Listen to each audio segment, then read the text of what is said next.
En el año 1347, mientras la muerte negra comenzaba a devorar Europa, un escriba moribundo en el monasterio de Citeaux garabateó sus últimas palabras en un pergamino manchado de sangre. No era una oración, no era una confesión, era una advertencia. El documento fue encontrado siglos después, carbonizado y casi ilegible, entre los restos de un incendio que consumió la biblioteca del monasterio una noche sin luna. De las pocas líneas que sobrevivieron al fuego, una frase permanece intacta, escrita en latín arcaico: Fratres umbrae non sunt, sed semper fuerunt. Los hermanos de la sombra no existen, pero siempre han estado. ¿Cómo puede algo que nunca existió, o haber existido siempre? Esta paradoja ha desconcertado a historiadores durante generaciones, porque, aunque no existe un solo registro oficial, ni un sello papal, ni un decreto real que mencione a esta hermandad, hay algo más perturbador.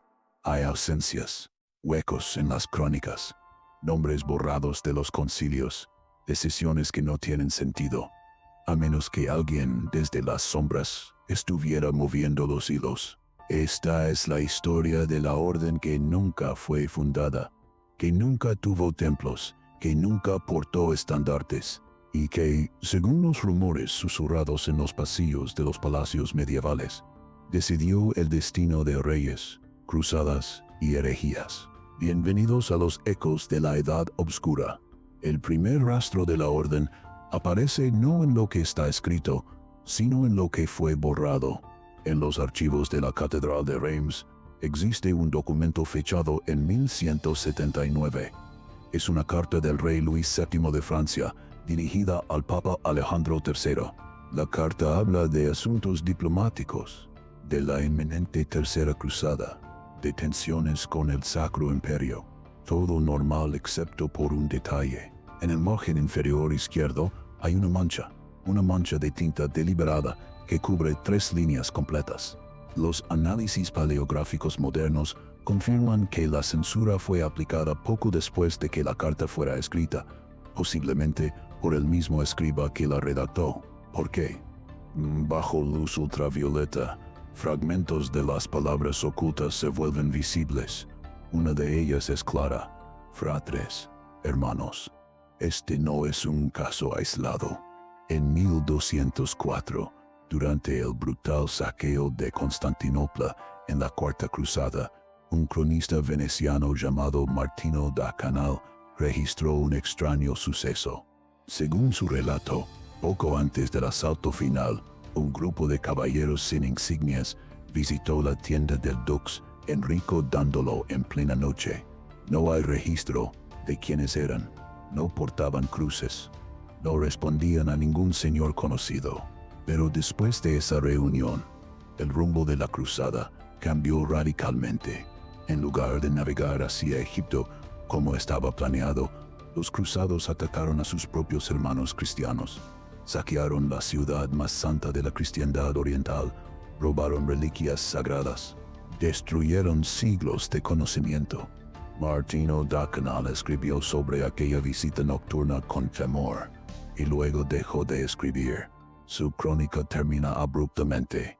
Las últimas páginas fueron arrancadas del códice original. Solo quedan los agujeros donde las costuras del pergamino fueron rasgadas.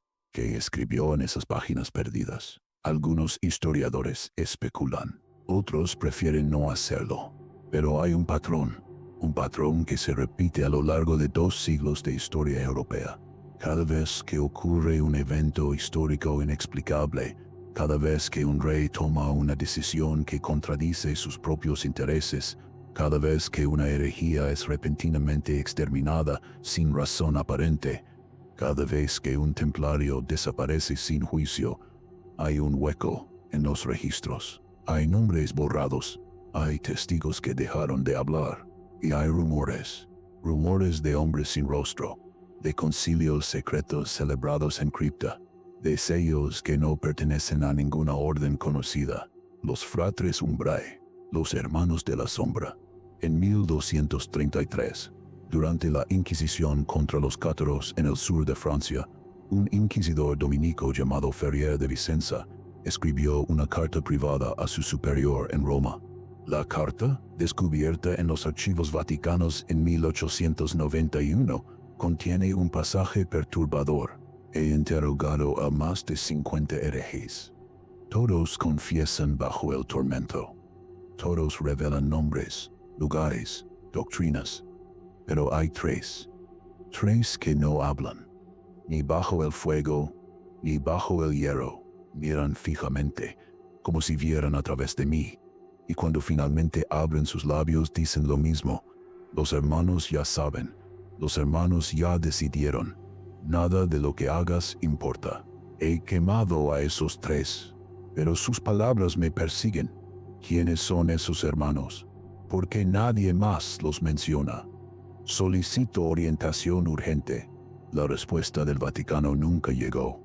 O quizás sí llegó, y también fue destruida. Para comprender la naturaleza de esta orden fantasma, debemos adentrarnos en el corazón oscuro de la Europa medieval. Un continente fracturado por guerras, plagado de herejías y obsesionado con el poder divino. Los caballeros templarios, la orden militar más poderosa de la cristiandad. Banqueros de reyes, guardianes de Tierra Santa, poseedores de secretos inimaginables. Pero hay algo que pocos conocen. En 1307, cuando el rey Felipe IV de Francia arrestó a los templarios y los acusó de herejía, no todos fueron capturados. Decenas, quizás cientos, desaparecieron la noche anterior a la redada, como si hubieran sido advertidos. Los archivos franceses contienen órdenes de arresto con nombres específicos, pero esos nombres nunca aparecen en ningún otro registro templario. No hay evidencia de que esos hombres existieran oficialmente dentro de la Orden del Temple. ¿Quiénes eran? El cronista Guillaume de Nengues, contemporáneo de los eventos, escribió algo inquietante en sus anales. Hubo templarios que no eran templarios. Vestían el manto blanco, pero no juraron ante el Gran Maestre. Respondían a otra autoridad, una autoridad sin nombre. Los templarios custodiaban algo más que oro. Custodiaban conocimiento, reliquias, manuscritos que habían traído de Jerusalén, textos que la Iglesia habría quemado sin dudarlo. Y cuando los templarios fueron destruidos, ese conocimiento no desapareció, simplemente dejó de ser visible. En 1215, el Papa Inocencio III convocó el Cuarto Concilio de Letrán. Fue el evento eclesiástico más importante del siglo XIII. Se definieron dogmas, se condenaron herejías, se organizaron cruzadas. Pero hay algo extraño en las actas oficiales del concilio. Existe una sesión, la 11ª, de la cual no hay registro alguno. Los documentos saltan del canon 10 al canon 12, como si alguien hubiera arrancado una página de la historia. Varios cronistas mencionan que esa sesión fue celebrada a puerta cerrada. Solo asistieron 7 cardenales selectos y el propio Papa.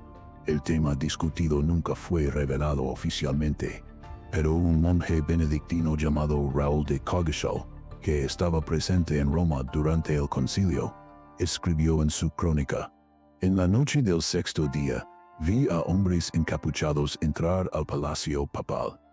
No eran obispos, no eran cardenales, sus rostros estaban ocultos, y cuando salieron, el Santo Padre parecía otro hombre, pálido, tembloroso, como si hubiera visto algo que no debía, que se discutió en aquella sesión fantasma. Algunos teólogos especulan que fue una discusión sobre la naturaleza herética de ciertos textos gnósticos. Otros creen que fue una negociación secreta con alguna facción dentro de la Iglesia. Pero hay una tercera teoría, una teoría que nunca ha sido confirmada, pero que tampoco ha sido refutada, que en aquella sala oscura el Papa no estaba negociando, estaba recibiendo órdenes. Inglaterra, 1216. El rey Juan sin tierra muere repentinamente en el castillo de Newark. La causa oficial, disentería, una muerte común en la época. pero las circunstancias son sospechosas. Días antes de su muerte, Juan había firmado la Carta Magna bajo presión de los varones. El documento limitaba el poder absoluto del monarca. Era una revolución política sin precedentes. Y luego, Juan murió. Su hijo, Enrique III, subió al trono con apenas 9 años. Un niño rey, fácil de manipular, fácil de controlar. El cronista Roger de Wendover escribió algo inquietante sobre los últimos días de Juan. El rey recibió la visita de un monje extranjero. No hablaba inglés ni francés. No pertenecía a ninguna orden conocida. Le dio al rey una bebida. Dijo que era una bendición papal. El rey la bebió y 3 días después estaba muerto. Cuando los médicos reales intentaron investigar, el cuerpo del rey fue rápidamente embalsamado y enterrado, sin autopsia, sin cuestionamientos. El monje extranjero nunca fue encontrado, y la Carta Magna, aunque técnicamente vigente, fue reinterpretada y manipulada durante el reinado de Enrique III hasta quedar prácticamente irrelevante. ¿Coincidencia? Quizás, pero hay un detalle más, un detalle escalofriante. En el inventario de los objetos personales del rey Juan, tomado después de su muerte, aparece un objeto extraño, un sello de cera negra con símbolo desconocido. Ese sello no aparece en ningún otro registro real. No pertenecía a ninguna casa noble. No era un sello eclesiástico. Y cuando los historiadores intentaron rastrearlo, descubrieron que el inventario original había sido alterado. La línea que mencionaba el sello había sido tachada. Las cruzadas fueron presentadas como guerras santas, expediciones divinas para recuperar Jerusalén de manos de los infieles. Pero la realidad fue mucho más retorcida. La primera cruzada 1096 hasta 1099 fue un éxito. Jerusalén fue tomada. El reino de Jerusalén fue establecido. Pero las cruzadas posteriores fueron desastres. O peor, fueron desviadas. La cuarta cruzada saqueó Constantinopla en lugar de Egipto. La quinta cruzada fracasó miserablemente en el Nilo. La séptima cruzada terminó con el rey Luis IX de Francia, capturado y humillado. ¿Por qué tantos fracasos? Los historiadores oficiales hablan de mala planificación, conflictos internos, decisiones estratégicas equivocadas. Pero hay una teoría más oscura, que las cruzadas nunca fueron sobre Jerusalén, que fueron sobre control de las rutas comerciales, control de las reliquias, control del conocimiento que estaba oculto en Tierra Santa, y que detrás de cada desviación, de cada fracaso estratégico aparentemente inexplicable, había una mano invisible. Un cronista árabe de la época, Usama ibn Munkid, escribió algo revelador en sus memorias. Los francos no luchan como guerreros, luchan como mercaderes. Siempre hay entre ellos hombres que no pelean, hombres que observan, hombres que toman notas, hombres que buscan algo que no es victoria. ¿Qué estaban buscando? Hasta ahora hemos hablado de ausencias, de huecos en los registros, de rumores y sospechas. Pero hay un documento real, tangible, aterrador. Se le conoce como el Codex Umbrarum, el Códice de las Sombras. No está en ningún museo, no está en ninguna biblioteca oficial, pero existe. En 1923, un anticuario francés llamado Etienne Valois afirmó haberlo visto en una colección privada en Praga. Según su testimonio, el códice era un manuscrito iluminado del siglo XIII, escrito en latín medieval con anotaciones en griego antiguo y arameo. El contenido era escalofriante. Valois describió el libro como un manual de gobierno secreto. Contenía listas de nombres, reyes, papas, obispos. Al lado de cada nombre había fechas, y al lado de las fechas, símbolos. Algunos símbolos eran simples, cruces, espadas, llamas. Otros eran más complejos, sigilos geométricos que no pertenecían a ninguna tradición heráldica conocida. Valois copió uno de los pasajes antes de que el propietario del códice se lo arrebatara. El pasaje decía: el poder no reside en quien lleva la corona, sino en quien susurra al oído del rey. La historia no es escrita por los vencedores, sino por quienes deciden quién vence. Somos los arquitectos del tiempo, los guardianes del equilibrio. Existimos en la ausencia, actuamos en el silencio.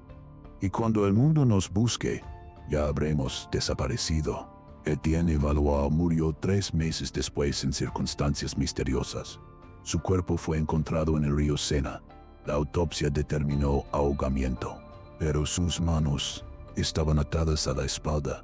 El Codex Umbrarum nunca fue encontrado, o quizás nunca se buscó realmente. Entonces, ¿quiénes eran los hermanos de la sombra? Existen 3 teorías principales, cada una con sus propias evidencias, cada una con sus propias sombras. Algunos historiadores creen que la orden era una continuación de antiguas sectas gnósticas que sobrevivieron a las purgas cristianas. El gnosticismo enseñaba que el mundo material era una prisión creada por un dios falso, que el verdadero conocimiento, la gnosis, liberaba al alma de la tiranía de la materia. La Iglesia Católica consideraba esto herejía. Los gnósticos fueron perseguidos, ejecutados, borrados de la historia. Pero, ¿y si algunos sobrevivieron? ¿Y si se infiltraron en las estructuras de poder?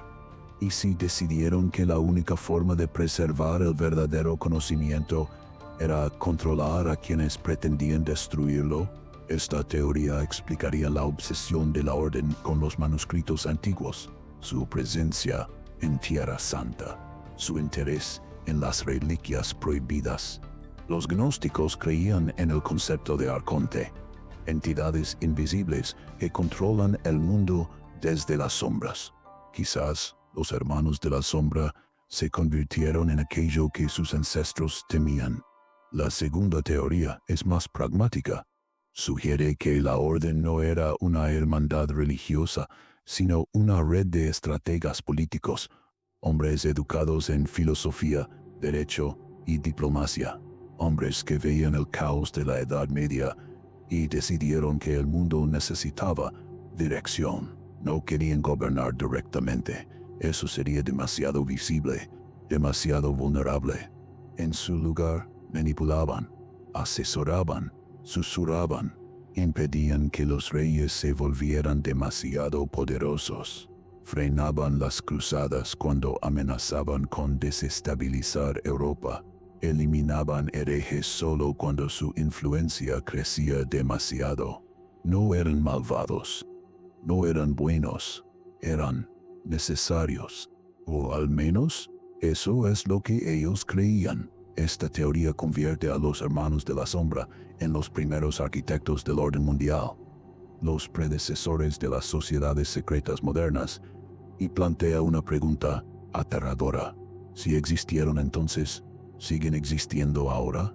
La tercera teoría es la más perturbadora de todas, que la orden nunca existió, que los huecos en los registros son simplemente el resultado de incendios, guerras y descuidos burocráticos, que las muertes misteriosas fueron solo eso, muertes comunes mal interpretadas por cronistas supersticiosos, que el Codex Umbrarum fue una falsificación moderna, que los fratres umbrae son solo un mito, una leyenda, un rumor que creció con el tiempo hasta convertirse en algo que parece real.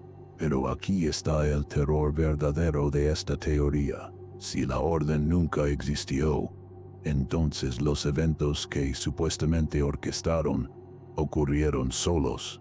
Los reyes fueron envenenados sin conspiradores. Las cruzadas fracasaron sin sabotajes.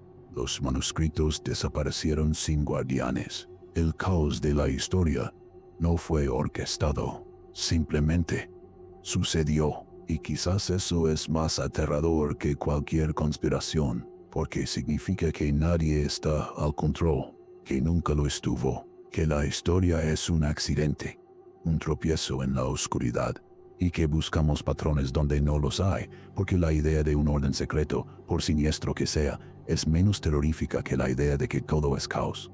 Pero hay algo más, algo que ninguna de las tres teorías explica completamente. En 2003, durante una excavación arqueológica en las ruinas de un monasterio cisterciense en el sur de Francia, se encontró una cripta sellada. Dentro había 12 esqueletos dispuestos en círculo. Todos habían muerto al mismo tiempo, probablemente por envenenamiento voluntario. Junto a ellos, grabado en la piedra del suelo, había un símbolo. No era cristiano, no era agnóstico, no pertenecía a ninguna tradición conocida. Y debajo del símbolo una inscripción en latín: finis no es finis. El final no es el final.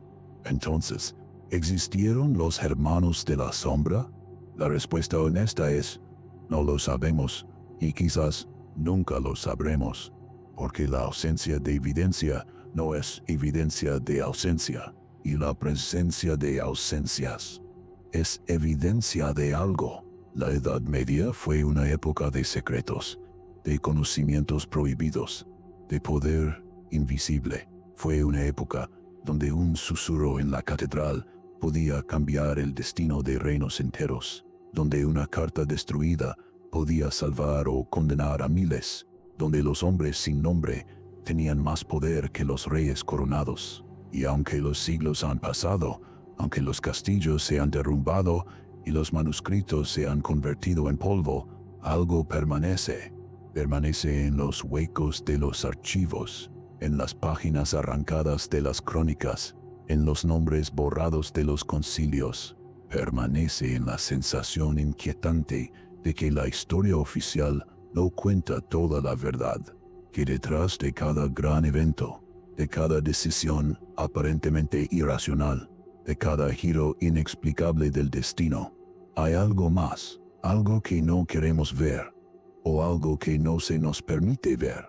Los hermanos de la sombra, existieran o no, nos enseñan algo fundamental sobre la naturaleza del poder, que el verdadero poder no es visible, que quienes gritan más fuerte rara vez son quienes deciden, que la historia que conocemos es solo la superficie de un océano mucho más profundo y oscuro, y que en ese océano hay cosas que es mejor no despertar. En 1891, el historiador francés Jules Michelet escribió algo inquietante en sus notas personales. Poco antes de morir, he dedicado mi vida a estudiar la historia. He leído miles de documentos, he visitado 100 archivos, y cuanto más estudio, más me doy cuenta de que no sé nada, que hay una historia debajo de la historia, una narrativa oculta que corre paralela a todo lo que creemos saber. Y lo más aterrador no es que esa historia exista, lo más aterrador es que alguien quiere que permanezca oculta, y que ese alguien sigue vigilando. Michelet murió 3 días después. Sus notas fueron quemadas por su propia familia, según dijeron, por petición expresa del historiador. Pero algunos de sus estudiantes afirmaron que Michelet nunca había dado tal orden. Los hermanos de la sombra. Una orden que nunca existió, pero que siempre estuvo. Y quizás aún está en las sombras que proyectamos sin darnos cuenta. En las decisiones que tomamos creyendo que son nuestras. En la historia que escribimos sin saber quién sostiene la pluma. Porque al final la pregunta no es si existieron. La pregunta es, ¿por qué necesitamos creer que existieron? ¿Qué nos aterra más, la conspiración o el caos? Esto ha sido Ecos de la Edad Obscura. Hasta la próxima sombra. Y recuerda, si alguna vez encuentras un manuscrito con páginas arrancadas, si alguna vez lees una crónica con nombres borrados, si alguna vez sientes que la historia no tiene sentido, quizás no es que la historia esté incompleta. Quizás es que alguien decidió qué partes podías conocer y qué partes debían permanecer en la sombra.